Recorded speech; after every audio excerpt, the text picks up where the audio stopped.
Hi, I'm Jenna. And I'm Steve.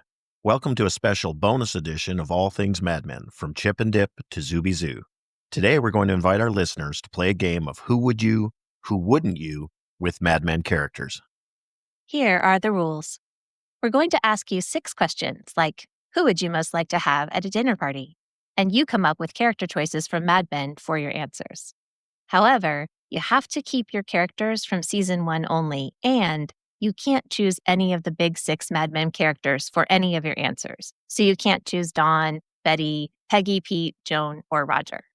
You get bonus points if you have different names for each of your answers, and we appreciate a clever explanation for each of your choices. We'll collect your responses from our listeners on our website, madmenctoz.com, and share them on a future episode. Ready? Here we go. Question 1. Which season 1 Mad Men characters would you most want sitting in the emergency row of your airplane? Okay, for me, I have to go with Trudy here. I think she's going to make it happen, so you want her in the exit row. How about you? Trudy, that's interesting.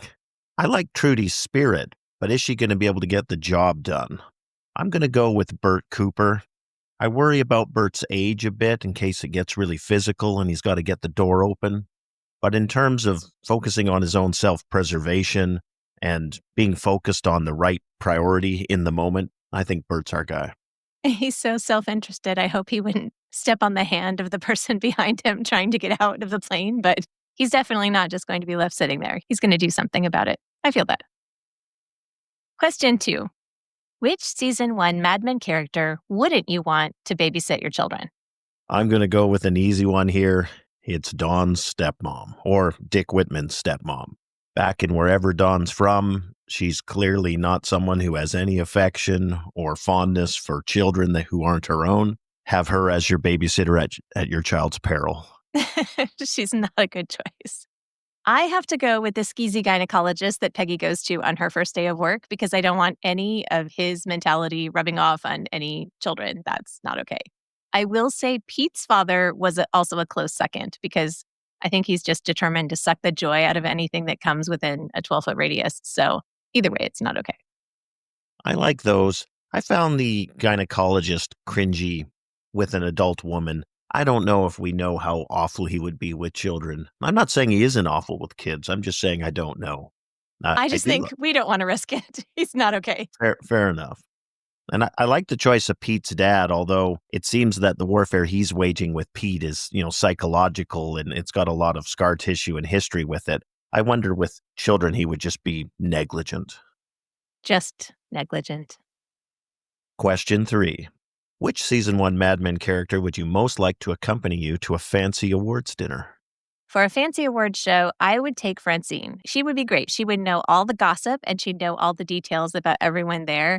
And she might even be able to make some introductions to some celebrities. So I think she would be a good person to have. I think that's a good choice. I'm going to go with Midge. I think Midge gets a lot of enjoyment out of poking holes in the establishment and the high and mighty. So I think she's going to have a hilarious patter throughout the evening as she addresses the pomp and circumstance of the awards themselves and all the other people in the room and how they're behaving. I don't know if you can even get her to go. I feel like she would never even take that trip, but it would be an amusing sideshow to see a show about Midge going to a fancy awards show. That would be entertaining. See, I think you could get her to go because she would love the opportunity to go into the lair of the beast. And I think she's up for things. She's perfectly happy to take all the posh gifts that come her way, attend to all the men that come her way, and she enjoys the attention. So I think she'd be totally up for it. Could be. Question 4. Which season 1 Mad Men character wouldn't you want to know your secrets? This is actually my backup plan to the awards show. It's Sal. It's not that Sal's mean-spirited or has anything against me, but I think Sal would take my secrets as currency that he could use in the office and spread other gossip or trade it for other gossip. So I don't want to be that currency in his hands. Okay, I also had Sal for this, but I have a backup choice.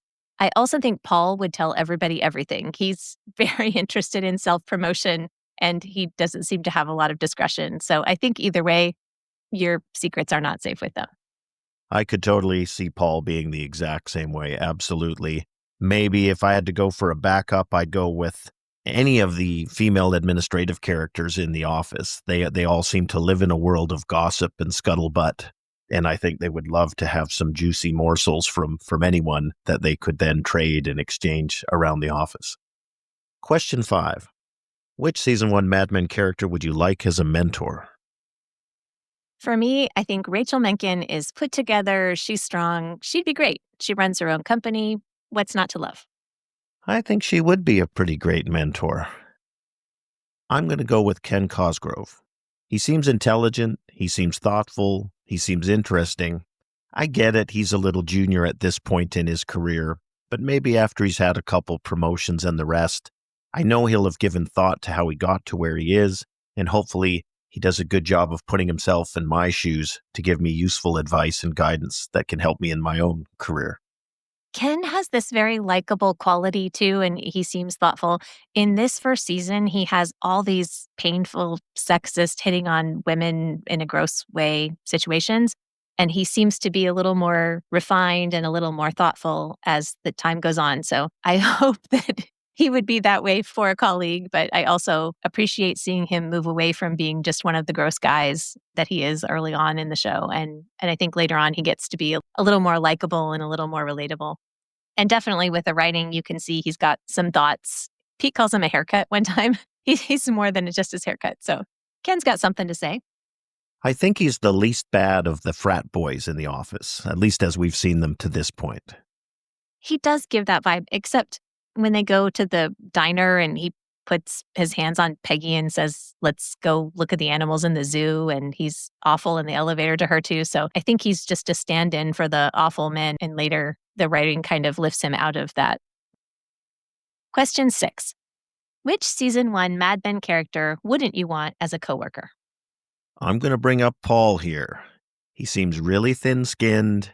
He seems to have a lot of the flaws that we see in Pete in more detail, but I get the impression Paul shares them as well.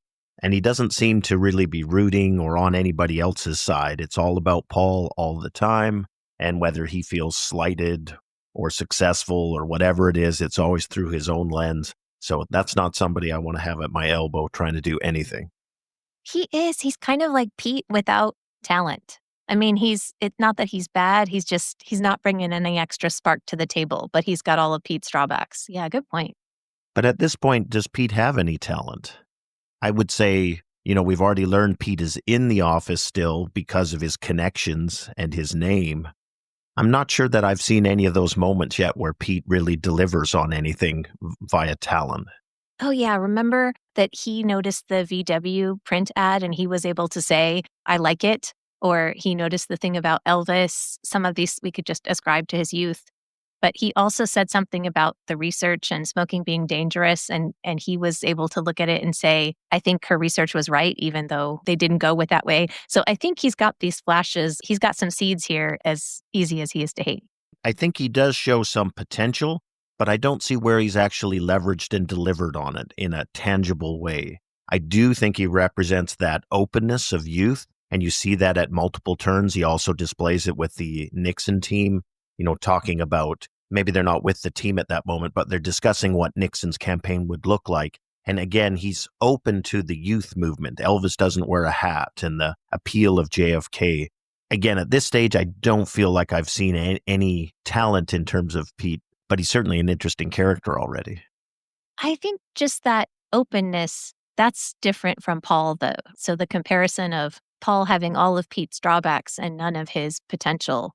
Where is Paul going? Does Paul have openness? No, all he wants is to please his superiors and get through another meeting. Whereas Pete, he tries to be an ideas person and he's certainly ragingly flawed. But it does seem like he looks at things in a way that not everybody else sees them, whereas Paul just looks to his boss to tell him what to think. Yeah, that's kind of an interesting comparison I haven't thought about before. Well, maybe Pete's talent is shown with the Bethlehem Steel folks, because he is the one who goes back to that traditional backbone of America idea. The client loves it. Although Don and Roger aren't loving the fact that the account man is pitched copy to the client, ultimately the client votes with his feet and says he likes that. And we also have the gift of, we know where it's going, and Pete does have some his potential pays off eventually, even though also some of his badness blooms as well. The season 1 Mad Men character I would not want as a coworker is Harry Crane. I mean, he's the worst, but he isn't as much in season 1, so I think I have to go with Archie Whitman. He's marked as the dishonest man, and he doesn't follow through on his promises. That's the person I don't want to work with. He does seem like a real snake, and if you're ripping off hobos who are doing a bit of pickup work around your property, what won't you do in seeking an extra quarter or whatever the payoff is? So we'll leave it there. We're interested to see what you have to say.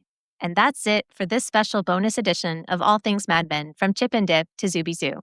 Thank you for playing. We look forward to seeing your thoughts from this episode on our website, madmenctoz.com. Thank you.